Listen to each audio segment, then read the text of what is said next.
আতঙ্ক বাড়িয়ে হিংস্র পশুর আক্রমণে মৃত্যু 3টি গরুর। 2টি গরু সম্পূর্ণভাবে বাঘ খেয়েছে, আরও একটি গরু মৃত অবস্থায় পড়ে রয়েছে রাইকা পাহাড় সংলগ্ন ভারারি পাহাড়ে বলে দাবি স্থানীয়দের।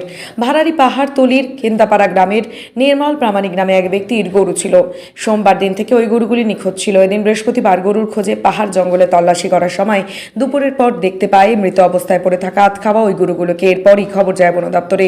ঘটনাস্থলে বন দপ্তরের উচ্চপদস্থ কর্মকর্তাদের সঙ্গে উপস্থিত হয় সুন্দরবন থেকে আসা ব্যাঘ্র প্রকল্পের বিশেষ প্রশিক্ষিত দলের সদস্যরাও।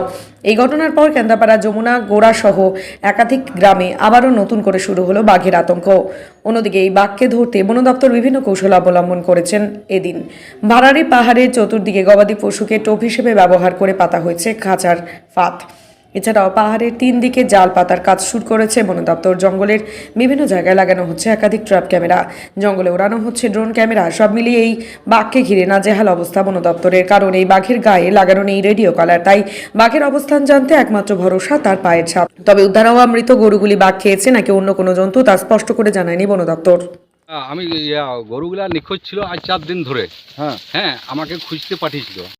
হ্যাঁ, আমি যে দেখি 2টা গরু মানে বাঘে খেয়ে দিয়েছে। আচ্ছা, হ্যাঁ, তারপরে আমি খবর দিই। তারপরে এই তো ফরেস্টের লোকগুলা গেছিলেন, দেখে এসেছেন। গরুগুলা কবে থেকে নিখোঁজ ছিল? সোমবার থেকে। সোমবার থেকে। হ্যাঁ, কবে খেয়েছে কি মনে হচ্ছে? ওই সোমবারই খেয়েছে সন্ধ্যার দিকে। সোমবারই খেয়েছে। হ্যাঁ। কি নাম তোমার? আমার নাম তুলারাম বাস্কে। কি দেখলেন? ওই খাওয়া দেখলাম আর কি। আচ্ছা, একটা একটা একদম শেষ করে দিয়েছে। কোথায় রয়েছে ও গরুগুলোকে? গলাতে দাগ আছে? গলার মাংসও খাইছে তো। কি মনে করছেন আপনি?